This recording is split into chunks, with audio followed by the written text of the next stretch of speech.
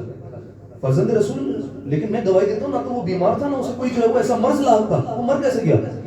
امام نے کہا موت جو ہے وہ بیماری کو تو نہیں دیکھتی، موت تو کبھی بھی دروازے پر دستک دے سکتی ہے۔ اس کے بعد ابو بصیر نے کہا مولا وہ کون تھا؟ امام نے کہا ہمارا چاہنے والا تھا، ہمارا محب تھا۔ پھر اس کے بعد امام نے ایک جملہ کہا، امام نے فرمایا تم لوگ کیا سمجھتے ہو کہ تم دنیا کے جس خطے میں رہتے ہو تو کیا تم ہماری نگاہوں سے دور ہو؟ کیا تم جو باتیں کرتے ہو وہ ہم سن نہیں سکتے؟ یہ تمہارا خیالی غلط خیال ہے اور تمہارا خیال باطل ہے۔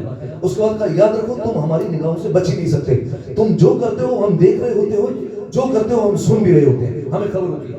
یہی وجہ ہے آیت اللہ بہجت، ایک بہت بڑا نام، آیت اللہ بہجت سے پوچھا گیا کہ کیا زمانے کے امام ہماری باتیں سنتے ہیں؟ انہوں نے کہا یہ جو ابھی تم نے مجھ سے سوال پوچھا ہے اس سے پہلے کہ میرے کانوں میں پہنچے امام زمانہ نے سن لیا ہے، اور یہ جو میں تمہیں جواب دے رہا ہوں اس سے پہلے کہ تمہارے کانوں میں پہنچے امام زمانہ سن چکے ہیں، ٹھیک ہے؟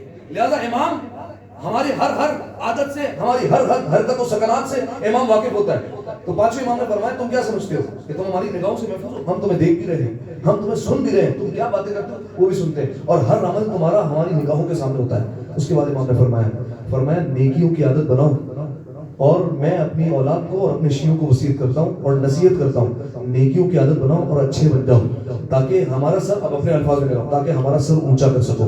یہی چھٹے امام نے فرمایا تھا ہمارے لیے باعث زینت بننا، باعث شرمندگی اور ننگ و عار مت بننا۔ لوگوں کے درمیان چلے جاؤ نا، آئیے آیت پر ہی، بلکہ آیت سے ہی بات کو جوڑتا ہوں۔ آیت میں نے کیا کہا تھا؟ پروردگار عالم نے کیا کہا؟ اگر کوئی برائی سے یاد کرے اچھائی سے تم یاد کر لو، ٹھیک ہے؟ یہی پیغام علماء کا، یہی پیغام ائمہ علیہ السلام کا ہے۔ وہ پیغام یہ دیتے ہیں کہ تم خاموش تبلیغ کیا کرو۔ کہ یہ کیسے ہو سکتا ہے کہ انسان خاموش بھی رہے اور تبلیغ کرے؟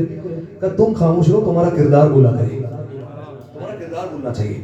تم جہاں جاؤ وہ خود بتائے کہ یہ آل محمد کا شیعہ ہے، تم جہاں جاؤ لوگ چیخ چیخ کر بتائیں کہ یہ محمد والے محمد سے محبت کرنے والا ہے۔ ایک دفعہ صلوات دیا کریں مل کر آواز سے بلند، اللہم صلی علی محمد و آل محمد۔ اب دیکھیں ڈھیر حدیثیں ہیں جو امام کی میں آپ کے سامنے پیش کر سکتا ہوں نصیحت کے طور پر۔ ایک حدیث سننے چاہیے۔ امام نے فرمایا خود کا امتحان لو 9 صفات کے ذریعے سے، 9 کوالٹیز، 9 صفات، اس کے ذریعے سے اپنا امتحان لو، دیکھو تمہارے اندر وہ صفتیں ہیں یا نہیں ہیں۔ آل محمد نے کہا یہ صفتیں ہمارے ماننے والوں میں ہونی چاہیے۔ اگر تمہارے اندر یہ صفت ہے تم پر لازم ہے کہ اللہ کا جا کے شکر ادا کرو کہ اللہ نے تمہیں یہ صفتیں عطا کی اور تمہارے اندر یہ کوالٹیز پائی جاتی ہیں۔ اور اگر یہ تمہارے اندر صفت نہیں ہے تو اللہ سے دعا کرو کہ وہ تمہیں صفت عطا کرے۔ مولا وہ 9 صفتیں کون کون سی ہیں؟ فرمایا یقین، اب دیکھیں تشریح کا وقت نہیں ہے. یقین، قناعت، صبر، شکر، حلم، حسن اخلاق، سخاوت، شجاعت، پاکیزگی. 9 علامات. میں پھر کہتا ہوں یقین. یقین سمجھ گئے نا کسے کہتے ہیں؟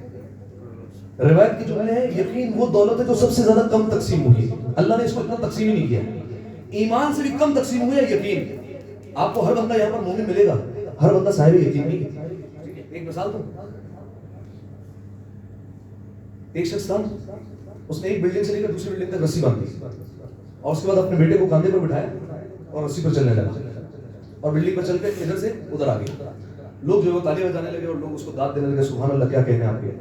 کہا اچھا تم میں سے کتنے لوگ ہیں جن کو اس بات پر یقین ہے کہ میں دوبارہ ایسے ہی اس رسی سے دوبارہ اس بلڈنگ تک جا سکتا ہوں؟ سب نے کہا ہمیں یقین ہے آپ جا سکتے ہیں. کبھی تم میں سے کون ہے جو میرے کندھے پر بیٹھے گا اور میں اس کو لے کر چلوں؟ سارے لوگ پیچھے گئے. یعنی کیا مطلب ایمان سب کو جو ہے وہ سفر کر لے گا، یقین نہیں ہے. اب یہ تو میں نے آپ کو سامنے مثال دے دی. اب مثال دوں. کہتے سب ہیں کہ پروردگار عالم غربت میں رزق بانٹ دیا کرتا ہے. یقین کتنا رکھتے ہیں یہ بات؟ کتنے لوگوں کو یقین ہے؟ کتنے لوگ پروردگار عالم پہ بھروسہ رکھتے ہیں؟ یہ سب کہتے ہیں کہ اللہ دیکھ رہا ہے. تنہائی میں اگر کبھی گناہ کر رہے ہو یا کسی مومن کی دل آزاری کر رہے ہو، یقین کتنا ہے کہ اللہ دیکھ رہا ہے اور اس سے رک گیا ہے؟ کتنے لوگوں کو یقین ہوتا ہے؟ یہ بتائیے. یہ سب کہتے ہیں. ابھی جو میں نے حدیث پڑھی کہ پانچویں امام اور شہزادی کونین ہمیں ہر وقت دیکھ رہی ہے اور اہل بیت کے محب کا دل دکھانا ویسے ان کا ہی دل دکھانا ہے. یقین کتنے لوگ رکھتے ہیں یہ بتائیے؟ اللہ پر بھروسہ کتنے لوگوں کا ہے؟ وہ بہت کم لوگوں کو ہوتا ہے. 10,000 15,000 لوگوں میں شاید ایک نکلا ہے کوئی. ٹھیک ہے، ہر کوئی ابو ذر اور سلمان تو نہیں ہوا کرتا. ٹھیک ہے، ہر کوئی میثاق تمار تو نہیں ہوتا، ہر کوئی کمبر تو نہیں ہوتا. ٹھیک ہے، لہذا مولانا نے فرمایا یقین، قناعت. قناعت ہے کہتے ہیں جو مل گیا اس پر شکر ادا کر لو، راضی ہو جاؤ جو مل چکا ہے. ایک اور روایت آ گئی ہے، میں سنیے. قناعت کہتے ہیں جو ہے اس پر راضی رہی. روایت کی جملے اگر قناعت تم نے اپنا لی نا، کبھی بھی فقیر نہیں ہو سکتے تم، کبھی بھی غربت نہیں آئے گی اگر قناعت ہے تمہارے پاس، جو ہے اس پر راضی ہو. اب میں آپ کو جناب ابو ذر کے حوالے سے سنا نا آپ نے. جناب ابو ذر اور جناب سلمان کی بات سن لیجیے. جناب ابو ذر نے ایک دن جناب سلمان کو دعوت پر بلا لیا. جناب سلمان اور جناب ابو ذر دسترخوان پر بیٹھے. جناب سلمان نے کہا ابو ذر کھانا لے آؤ، بلکہ الٹا ہے معاملہ. جناب سلمان نے جناب ابو ذر کو دعوت پر بلایا. ابو ذر آئے اور سلمان کے دسترخوان پر ہے. ابو ذر نے کہا سلمان کھانا لے آؤ. جناب سلمان گئے اور سوکھی روٹیاں لے کر آئے. حضور دعوتیں ایسے بھی ہوتی تھی اور ایسے بھی دعوت کی جا سکتی ہے. وہ دعوت کسی کام کی نہیں جس میں ریاکاری ہے. وہ ایک کام مومن کو کھانا کھلانا کسی کام کا ہی نہیں جس میں ریاکاری آ جائے اور اخلاص نہ ہو. سوکھی روٹی کھلا رہا ہوں انسان، لیکن اگر دل اس بات پر آمادہ ہے کہ اس کو کھانا اس لیے کھلا رہا ہوں کیونکہ اس کے دل میں فاطمہ کی محبت ہے، تو بندہ کامیاب ہے. ٹھیک ہے، جناب سلمان نے سوکھی روٹی رکھی. ابو ذر نے ایک جملہ کہا اگر نمک مل جاتا تو کتنا اچھا ہوتا. ڈیمانڈ بھی کی تو کس چیز کی؟ ایک نمک مل جائے تھوڑا سا، جا کے سوکھی روٹی کے ساتھ نمک کھا لو. جناب سلمان نے کہا ابو ذر رکو. جناب سلمان اٹھے اور گھر سے کچھ برتن اٹھائے اور باہر نکلے اور اس کے بعد واپس آئے اور نمک لے کر آئے. ابو ذر کے سامنے رکھا. ابو ذر نے سوکھی روٹی کے ساتھ نمک کھایا اور اس کے بعد آخر میں جناب ابو ذر نے دعا کی جیسے ہم دسترخوان پر دعا کرتے ہیں. آخر میں دعا کی. ابو ذر نے کہا اس خدا کا شکر ہے جس نے ہمیں قناعت کرنے والا بنایا. جناب سلمان نے کہا ابو ذر اگر تم قناعت کر لیتے تو مجھے اپنے برتن گروی نہ رکھوانے پڑتے، میں اپنے برتن نمک کے لیے گروی نہ رکھواتا. ٹھیک ہے، تو ایک مقام ایسا مل گیا جہاں جناب سلمان نے قناعت کی، لیکن جناب ابو ذر کو کیا کہا جناب سلمان نے؟ اگر تم قناعت کر لیتے تو مجھے نمک کی خاطر جو ہے وہ اپنا برتن گروی نہ رکھوانا پڑتا. قناعت کسے کہتے ہیں؟ جو ہے اس پر انسان راضی ہو جائے. یقین، قناعت. اب باقی صفتیں آسان ہیں: صبر، شکر، حلم، حسن اخلاق، سخاوت، شجاعت، پاکیزگی. 9 صفتیں اپنا لیں، 5ویں امام کا پیغام مکمل ہو گیا. ایک دفعہ صلوات ادھیا کریں.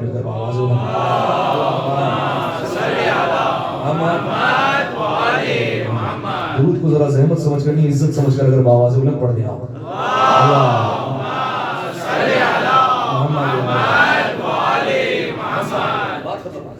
پانچویں امام علم کا فروغ کرتے رہے اور علم دین پھیلاتے رہے. یہ بات حکمرانوں کو ناگوار گزری. حشام ابن عبد الملک نے میرے مولا کو زہر کیا. پانچویں امام. اور بلکہ ایک جملہ کہتا ہوں اگر آپ محسوس کر سکیں.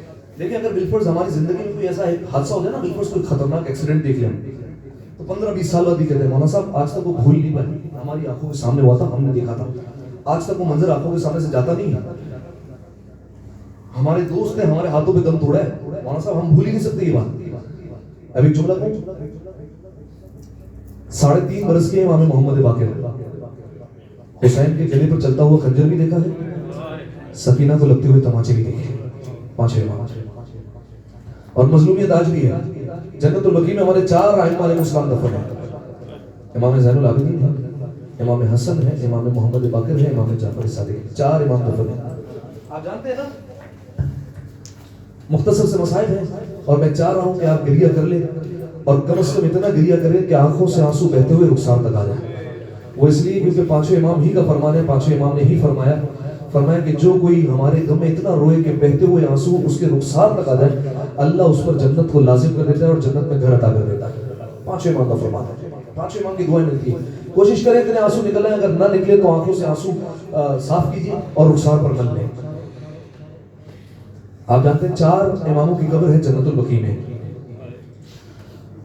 یہ چاروں قبریں جیسے آج ہمیں دکھائی دیتی ہیں، پہلے ایسے نہیں تھی، پہلے ان پر گنبد اور مزار موجود تھے، لیکن ان 4 قبروں کو پامال کر دیا گیا، مسمار کر دیا گیا۔ ایک جملہ کہوں، چاروں اماموں کی خدمت میں کہتا ہوں، اے مولا، اے ہمارے ائمہ علیہ السلام، آپ کی تو قبروں کو پامال کیا گیا، حسین کے لاشے کو پامال کیا گیا۔ اجرکم اللہ، اجرکم الزہرا، یہ جملہ کافی تھا آپ کے ہائے کر دیا۔ اب سنیں گے نا کیسے حسین کا لاشا پامال ہوا ہے۔ روایت کے جملے ہیں، جناب فضہ دوڑتے ہوئے آئی اور خیمے میں داخل ہوئی جناب زینب کے، اور جناب زینب سے آ کر کہا کہ اے زینب غضب ہو گیا، قیامت ہو گئی۔ جناب زینب نے کہا اما فضہ، میرے بھائی کو شہید کر دیا، علی اکبر کو مار دیا، عباس کے بازو کٹ گئے، اس سے بڑھ کر بھی کوئی قیامت ہو سکتی ہے؟ کہا ہاں زینب، عمر سعد نے حکم دیا ہے کہ اب لاشوں کو پامال کر دیا جائے۔ پامال بچوں کے لیے کہہ رہا ہوں، پامال کا مطلب ہوتا ہے لاشے کو کچل دینا، یہ ہے پامال کا مطلب۔ جناب زینب دروازہ خیمہ پر آئی، در خیمہ پر آ کر کھڑی ہو گئی اور دیکھتی ہے عمر سعد نے حکم دیا، سارے لاشوں کو ایک صف میں لگا دیا گیا ہے، سارے لاشیں پڑے ہوئے ہیں، اور عمر سعد نے کہا گھوڑوں کی نال بندی کی جائے۔ میں بچوں کے لیے کہہ رہا ہوں، گھوڑوں کی نال بندی کہتے ہیں گھوڑے کے سنوں میں لوہے کے سن لگا دینا، تاکہ اگر وہ کسی کے جسم پر پڑے تو ہڈیاں بھی توڑ دیں اور پسلیاں بھی توڑ دیں، اس کو کہتے ہیں گھوڑے کی نال بندی کرنا۔ اب سنیں گے سامعین محترم، جناب زینب در خیمہ پر کھڑی ہیں، دیکھ رہی ہیں 10 گھوڑ سوار ہوئے ہیں گھوڑ سوار پر، جناب زینب دیکھ رہی ہے۔ اچانک سے مسلم ابن حسینہ کا قبیلہ آگے آیا، لاشا ہٹا لیا، کہا ہم اپنے سردار کا لاشا پامال نہیں ہونے دے سکتے۔ حبیب ابن مظاہر کا قبیلہ آگے بڑھا، لاشے کو ہٹا لیا، ایک ایک صحابی کا قبیلہ آگے بڑھتا گیا، لاشے کو ہٹاتا گیا، حتیٰ کہ جناب علی اکبر اور جناب عباس کی ماں کے قبیلے آگے بڑھے اور لاشوں کو ہٹا لیا گیا۔ عزادارو، جناب زینب دیکھ رہی تھی ابھی کوئی آئے گا، میرے ماں جائے گا لاشا ہٹائے گا۔ عزادارو کوئی نہ آیا، اکیلا کریم زہرا کا لاشا کربلا کے دشت میں پڑا رہا۔ عزادارو، دائیں کے گھوڑے بائیں طرف ہو گئے، بائیں کے گھوڑے دائیں طرف ہو گئے۔ عزادارو، حسین کی پسلیاں توڑ دی گئی۔ اجرکم اللہ، اجرکم الزہرا۔ نہیں عزادارو، ایسے نہیں کریں گے، اپنی صداؤں کو بلند کیجیے گا۔ آپ کے حوصلے کے لیے جملہ کہتا ہوں، امام صادق ابو بصیر سے کہا کرتے تھے، ابو بصیر روتا کیوں نہیں ہے؟ کمالا رو تو رہا ہوں، رومال گیلا ہو چکا ہے رو رو کر۔ کہ نہیں ابو بصیر، جب ہمارے غم میں رویا کر، ایسے رویا کر جیسے ایک بوڑھی ماں جوان کے لاشے پر روتی ہے۔ عزادارو، صداؤں کو بلند کرنا، 5 امام کا ماتم ہے، آپ نے تابوت اٹھانا ہے، یقیناً خواتین میں فاطمہ زہرا موجود ہوگی، شام سے جناب زینب اور جناب سکینہ بھی تشریف لائی ہوگی، اپنی صداؤں کو بلند کرنا۔ بس عزادارو، آپ نے سنا امام حسین کے لاشے کو پامال کیا گیا۔ سنیں گے امام محمد باقر کی زبانی 2 جملے سنیں۔ امام محمد باقر سے کسی نے آ کر پوچھا، فرزند رسول، ہم نے سنا ہے کہ جس وقت حسین کو زلجنہ سے گرایا گیا، عزادارو یہ جملہ ایسا تھا جس پر آپ نے رونا تھا، حسین کو زلجنہ سے گرا دیا۔ عزادارو جانتے ہیں نا، ہر قبیلہ کہہ رہا تھا حسین کو گرا دو، ہر قبیلہ کہہ رہا تھا حسین کو گھوڑے سے گراؤ، ایک شور مچا ہوا تھا کربلا میں کے میدان میں، حسین کو جلدی گرا دو۔ آج جانتے ہیں عزادارو اس کے لیے کس بیوی نے بندوبست کیا ہے؟ روایت کے جو ہے شب عاشور، نافع ابن ہلال راوی کا نام ہے، کہتا ہے میں نے دیکھا حسین رات کے وقت جنگل کی طرف نکلے، اندھیرا ہے، امام حسین جا رہے ہیں۔ نافع ابن ہلال کہتا ہے میرے دل میں خوف آیا رات کا وقت ہے, کوئی زہرا کے بیٹے پر حملہ نہ کر دے. کہتا میں پیچھے پیچھے چلنے لگا کہ کوئی نقصان نہ پہنچائے. کہتا ہے اچانک سے امام رک گئے اور امام نے مڑ کر دیکھا اور کہا نافع میرے پیچھے کیوں آ رہے ہو؟ کہا فرزند رسول رات کا وقت ہے, زمانہ آپ کا دشمن ہے, میں نہیں چاہتا کوئی آپ پر حملہ کرے. اچھا نافع آؤ میرے ساتھ آؤ. اس کے بعد امام نے نافع کا ہاتھ پکڑا اور لے کر چلے. سنیے گا عزادارو, اس کے بعد امام نے کہا نافع اس مقام کو دیکھ رہے ہو؟ کہا مولا. کہا یہاں میرا جوان بیٹا علی اکبر گرے گا. اس کے بعد کچھ آگے چلے. کہا نافع اس مقام کو دیکھ رہے ہو؟ کہا ہاں. کہا یہاں پر قاسم کا لاشا پامال ہو جائے گا, یہاں میرا حبیب گرے گا, یہاں مسلم ابن حسیدہ گرے گا, یہاں جون غلام حبشی گرے گا. ایک ایک کا مقام بتاتے رہے. اس کے بعد نافع ابن ہلال نے کہا مولا یہ مقام کون سا ہے؟ ایسا لگتا ہے کسی نے صاف کیا ہوا ہے, ایسا لگتا ہے کسی نے کنکریاں ہٹا دی ہے, ایسا لگتا ہے کسی نے کانٹے ہٹا دی ہے.